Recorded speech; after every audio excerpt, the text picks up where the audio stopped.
Hello everyone, welcome back to Law Vita. My name is Aradhya. I hope all of you are doing well. आज हम लोग again भारतीय न्याय संहिता का एक इम्पॉर्टेंट सेशन कवर करेंगे and in this will be covering the important topic of robbery and robbery covered है under section 309.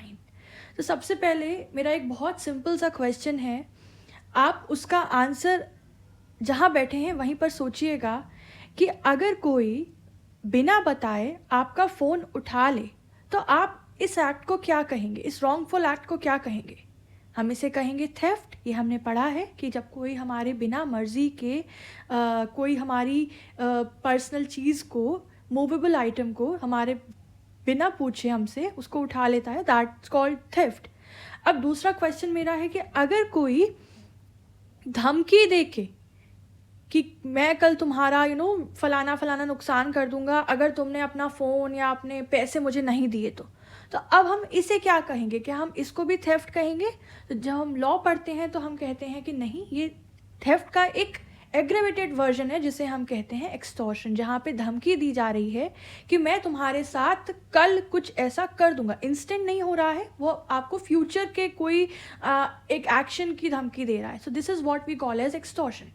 अब एक तीसरा सवाल बनता है कि अगर कोई पिस्टल दिखा के बोले कि अभी पैसा दे वरना तुझे गोली से मार दूंगा, तो यहाँ पे कौन सा एक्ट कमिट हो रहा है? सो माय डियर फ्रेंड्स, इस एक्ट को हम कहते हैं दैट यहाँ पर कमिट हुआ है रॉबरी.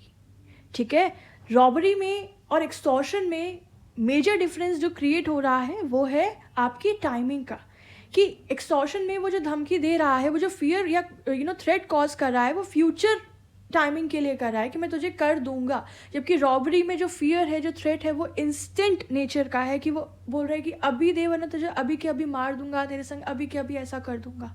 तो यही है, यहीं से शुरू होता है रॉबरी का कंसेप्ट. तो रॉबरी क्या है? रॉबरी थेफ्ट या फिर एक्सटॉर्शन का एक एडवांस्ड वर्जन है. लेकिन यहाँ एक एक्स्ट्रा डेंजरस चीज़ ऐड हो जाती है कि वायलेंस जो है, जो थ्रेट जो है, वो तुरंत नुकसान का डर कॉज करते हैं या फिर वो नुकसान कॉज कर देते हैं. और इसी वजह से जो लॉ है वो रॉबरी को ज़्यादा सीरियस मानता है और ज़्यादा पनिशमेंट इसके लिए प्रदान करता है. तो याद रखिए ये वाली बात कि रॉबरी में सिर्फ पैसा नहीं छीना जाता है, बल्कि इंसान की सेफ्टी, इंसान की लिबर्टी भी थ्रेटन होती है. ठीक है, remember a golden line, very important line, which we have also mentioned here, that every robbery is either a theft or extortion. Her robbery या तो वो थेफ्ट है या फिर वो एक्सटॉर्शन है. बट एवरी थेफ्ट और एक्सटॉर्शन इज नॉट रॉबरी. इसका मतलब ये है कि रॉबरी कभी अकेली नहीं होती है, वो या तो थेफ्ट से बनती है या फिर एक्सटॉर्शन से बनती है. ठीक है, तो this is a golden line and you are suppose to keep this in mind. चलिए अब हम लोग बेयर एक्ट के प्रोविज़न को डिस्कस करते हैं. दैट इज़ सेक्शन 309 ऑफ भारतीय न्याय संहिता, जो कि रॉबरी को एक्सप्लेन करते हैं. लॉ कहता है कि रॉबरी दो सिचुएशंस में होती है. पहला, जब थेफ्ट रॉबरी बन जाए, और दूसरा जब एक्सटॉर्शन रॉबरी बन जाए.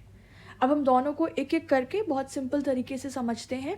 पहला है व्हेन थेफ्ट बिकम्स रॉबरी, और ये सेक्शन 309 के क्लॉज 2 में एन्यूमरेटेड है.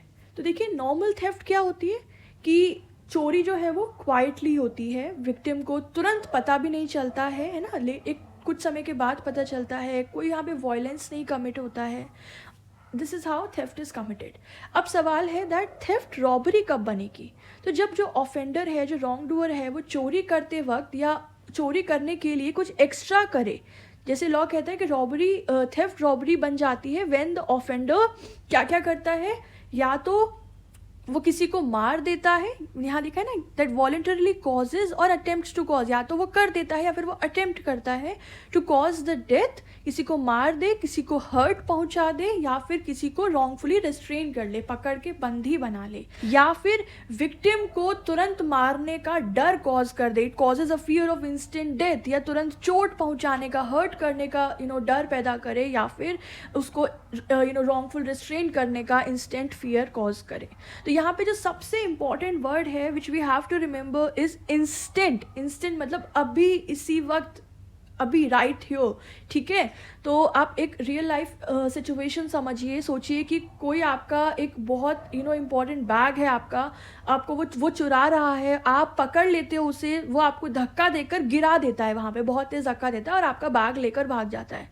तो यहाँ पर इस सिचुएशन में हम ये नहीं कहेंगे that this is a simple theft, क्योंकि यहाँ पे थेफ्ट के साथ वायलेंस भी जुड़ा हुआ है, यहाँ पे उसने आपको हर्ट भी कॉज किया है, and therefore we say that this is called the instance of robbery, ठीक है। क्यों वायलेंस का टाइमिंग इंपॉर्टेंट है यहाँ पे, कि अगर चोरी हो चुकी है, अगर ऑफेंडर भाग चुका है ना, और बाद में अगर फाइट हुई है तो फिर वो रॉबरी नहीं बनेगी। वायलेंस का पर्पस होना चाहिए चोरी करना या चोरी के माल को ले जाना। थेफ्ट बिकम्स रॉबरी, यहाँ लिखा है when it is in order to commit the theft और वाइल कमिटिंग द थेफ्ट और while carrying away your stolen property, ठीक है। अब इसके यहीं से हम लोग असेंशियल इंग्रेडिएंट्स डिराइव कर लेते हैं। वेरी सिंपल, पहली चीज़ कि चोरी होनी चाहिए, there must be a theft. उसके बाद वॉयलेंस या डर होना चाहिए, ठीक है, एंड इन दोनों का आपस में कनेक्शन होना चाहिए, ठीक है। चोरी से जो वॉयलेंस या डर है उसका कनेक्शन होना चाहिए चोरी से, ठीक है। It must be for either for committing the theft और for carrying away the stolen property, ठीक है। तो गाइज ये हमने जाना कि how the theft becomes robbery. अब हम इसके दूसरे पार्ट पर आते हैं, when we say that how an extortion becomes robbery, and ये एक्सप्लेन है इन सेक्शन नंबर 309 का क्लॉज 3 में, ठीक है। तो देखिए सबसे पहले बात करते हैं अगैन कि सिंपल एक्सटॉर्शन क्या होता है। तो इसमें होता है कि आप धमकी दी जाती है, पर फ्यूचर की धमकी दी जाती है, और विक्टिम बाद में पैसा देता है कि मतलब इससे तो नहीं, जनरली वसूली वगैरह में कि तू नहीं लेके आया तो तेरे साथ ऐसा कर दूंगा अगर तूने इतना पैसा सबमिट नहीं किया, तो वहाँ पे उसको फ्यूचर की डर कॉज किया जाता है। तो अगर पैसा नहीं दिया तो कल बदनाम कर दूंगा, इस टाइप की बात कहना, ये सब एक्सटॉर्शन का पार्ट है। अब हम बात करें कि एक्सटॉर्शन रॉबरी कब बनेगा, तो देखो 3 चीज़ें एक साथ होना बहुत ज़रूरी है, 3 कंडीशंस हैं यहाँ पे। पहला कि ऑफेंडर सामने प्रेजेंट हो, ठीक है, जो रॉन्ग डूअर है वो आपके सामने प्रेजेंट हो, मतलब ऑफेंडर फिजिकली पास हो, इतने पास हो कि वो अभी के अभी आपको नुकसान पहुँचा सके, ठीक है। इसलिए फ़ोन पर, मैसेज पर, ईमेल पर रॉबरी नहीं होती है जनरली, ठीक है। So the offender is present before the victim. दूसरा कंडीशन है दैट डर जो है वो इंस्टेंट होना चाहिए, चाहे फिर वो डर आपको अभी मार देने का हो, अभी हर्ट कॉज करने का हो, या फिर आपको रॉन्गफुली रिस्ट्रेन करने का हो। फ्यूचर थ्रेट की बात नहीं है यहाँ पे, इंस्टेंट थ्रेट की बात है। और तीसरा आपका असेंशियल कंडीशन है कि प्रॉपर्टी तुरंत दी जाए, है ना। विक्टिम के पास सोचने का टाइम भी नहीं हो पाता है, ठीक है। डर की वजह से वो उसी वक्त अपनी प्रॉपर्टी हैंड ओवर कर देता है। Due to such fear the victim delivers the property immediately, ठीक है। तो सिंपल सा कंपैरिजन याद रखो एक्सटॉर्शन और रॉबरी में, कि इन एक्सटॉर्शन हम कह रहे हैं कि कल नुकसान, ऑफेंडर कह रहा है कि मैं कल नुकसान करूंगा, और रॉबरी में वो कह रहा है अभी पैसा दे वरना तुझे अभी के अभी मार दूंगा। बस इतनी सी बात याद रखो, and this creates the difference of extortion and robbery. तो अब आप यहीं से इसके असेंशियल इंग्रेडिएंट्स डिराइव कर लेते हो कि प्रेजेंस ऑफ ऑफेंडर होना चाहिए, फियर ऑफ इंस्टेंट इंजरी होना चाहिए, और इमीडिएट डिलीवरी ऑफ प्रॉपर्टी होना चाहिए। And extortion is the fear of future injury and robbery is the fear of instant injury. Simple सी बात है यहाँ पे, ठीक है। अब यहाँ पे एक और आपका जो सेक्शन नंबर 309 है उसके एक्सप्लेनेशन में ये बात लिखी है, this we are going to discuss here regarding the presence of the offender. तो कई बार स्टूडेंट्स पूछते हैं मैम क्या ऑफेंडर का छूना ज़रूरी है, तो देखो इसका जवाब है नहीं। लॉ कहता है नहीं, लॉ कहता है कि अगर ऑफेंडर इतना पास है कि थ्रेट तुरंत काम करे, मतलब वो जो डरा रहा है ना वर्बली उससे ही काम हो जा रहा है, तो वो यही माना जाएगा कि वो प्रेजेंट है, ठीक है। यहाँ पे पिस्टल दिखाना या नाइफ हवा में घुमाना, रास्ता रोक लेना, ये सब प्रेजेंस का पार्ट है। देयरफॉर इट्स नॉट रिक्वायर्ड कि फिजिकल टच होना ही होना चाहिए, दिखा है ना, the physical touch is not required, the ability to cause the instant harm is itself enough, ठीक है। तो इलस्ट्रेशंस पढ़ लें जो हमारे बैरेक्ट में मेंशन है, जैसे पहला है showing a pistol and demanding the money, तो ये रॉबरी का केस है। Then threatening on phone to harm tomorrow जहाँ आ गया तो ये एक्सटॉर्शन है। Then snatching the chain by holding the victim, this is robbery. Then threatening to defame करेगा, मतलब करेगा, वो डरा रहा है कि तुझे कर दूंगा जब तक तूने पैसे नहीं दिए लेटर, तो ये again this is the example of extortion, ठीक है। अब हम बात करें कि इसके पनिशमेंट क्या है, तो इसका क्लॉज 4 रॉबरी का पनिशमेंट एन्यूमरेट करता है that it will be rigorous imprisonment up to 10 years, rigorous imprisonment होगा, 10 साल तक का सजा हो सकता है, एंड साथ साथ फाइन, ठीक है। और अगर जो रॉबरी है वो हाईवे पे कमिट की जा रही है, ठीक है, एंड टाइमिंग भी याद रखो सनसेट और सनराइज के बीच में हो रही है, इस ड्यूरेशन में अगर रॉबरी कमिट हो रही है ऑन द हाईवे, तो पनिशमेंट जो है इट में इवन एक्सटेंड टू 14 years, तो वहाँ पे पनिशमेंट 14 साल तक भी एक्सटेंड हो सकती है, ठीक है। ये पनिशमेंट्स आप लोग याद रखना। अब हम बात करें अटेम्प्ट टू कमिट रॉबरी का, तो इसका क्लॉज 5 है। लॉ कहता है कि अगर रॉबरी अटेम्प्ट भी हुई है तब भी पनिशमेंट होगी, मतलब भले ही विक्टिम बच गया, पैसा नहीं गया, पर इंटेंशन तो क्लियर था ना, सो देयरफॉर वी से कि यहाँ पे अटेम्प्ट हुआ है एंड अटेम्प्ट भी पनिशेबल है, which is rigorous imprisonment up to 7 years, 7 साल तक की सज़ा यहाँ पे हो सकती है for attempting to commit the act of robbery, ठीक है। ये हो गया clear. Now clause 6 talks about robbery causing hurt, कि यहाँ ऑफेंस और सीरियस हो जाता है अगर रॉबरी के दौरान या अटेम्प्ट के दौरान ऑफेंडर ने जानबूझकर चोट पहुंचाई, ठीक है। If the offender voluntarily causes hurt while committing और अटेम्प्टिंग द रॉबरी, तो पनिशमेंट जो है वो लाइफ इम्प्रिजनमेंट तक एक्सटेंड हो सकती है, और the rigorous imprisonment up to 10 years and fine, जो भी केस के अकॉर्डिंग, फैक्ट्स के अकॉर्डिंग फाइनलाइज होता है बाय द जुडिशरी, ठीक है। अब हम बात करते हैं दिस वन मोर क्लॉज जो कि है सेक्शन 312 में, क्योंकि 310 में आपका डकैती से जुड़ा हुआ प्रोविजन है, 311 भी डकैती का है, फिर जो 312 है ना वो दोनों पे लागू हो रहा है, अटेम्प्ट पे रॉबरी पे भी और डकैती पे भी, इसलिए हम लोग इसको यहाँ पे कवर कर रहे हैं। मैं डकैती वाले सेशन में दोबारा भी बता दूंगी इसको।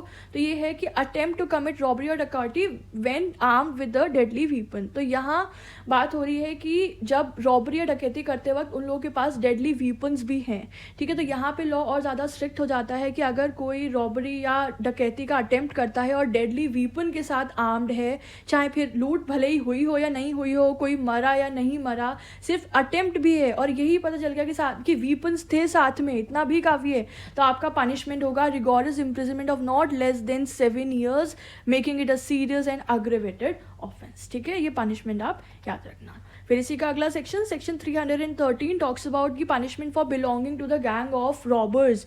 इस सेक्शन का लॉजिक समझिए कि जो आदमी चोरों के गैंग के साथ रहता है वो खुद भी डेंजर है, इसलिए अगर कोई हैबिचुअल गैंग का मेंबर है जो बार बार रॉबरी कमिट करता है तो वो पनिशेबल होगा, चाहे फिर उस वक्त उस केस में उस लूट में वो भले ही वो लूट का पार्ट ना हो, ठीक है। This section punishes a person who belongs to a gang habitually, ठीक है। और फिर किसी केस में वो बंदा पकड़ा, मतलब वो जो ग्रुप है वो पकड़ा गया और भले ही वो एक व्यक्ति उस दिन उस लूट में नहीं था, लेकिन अगर वो हैबिचुअली उसका पार्ट है, even if he is not involve in that specific robbery at that moment, फिर भी वो पनिशेबल होगा, and the punishment is rigorous imprisonment up to 7 years and fine.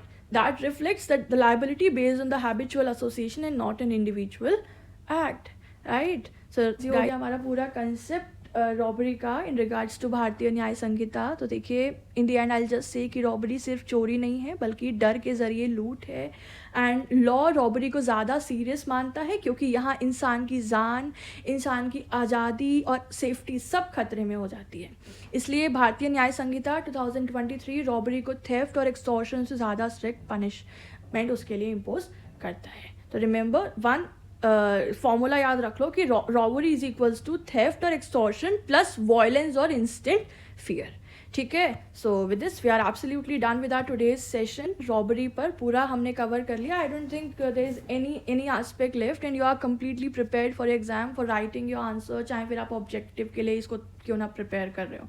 कोई आपका डाउट हो, कोई आपके सजेशंस हो, या आपको कुछ और लिख के मुझे अब डिलीवर करना हो, तो आप मुझे कमेंट सेक्शन में लिख कर बताइएगा। I will be back soon with another such important video session for all of you. और अगर आपको इस सब्जेक्ट या किसी भी और लॉ सब्जेक्ट के हमारे नोट्स चाहिए तो आप हमारे इंस्टाग्राम पेज lawvita_80 या फिर हमारी ईमेल आईडी पे कांटेक्ट कर सकते हैं। डिटेल्स मैं डिस्क्रिप्शन में दे दूंगी या आप पूछ लेना कमेंट में अगर मैं भूल जाऊँ तो, ठीक है। And stay tuned with law Vita. Yeah, thank you so much. Have a good day. Bye bye.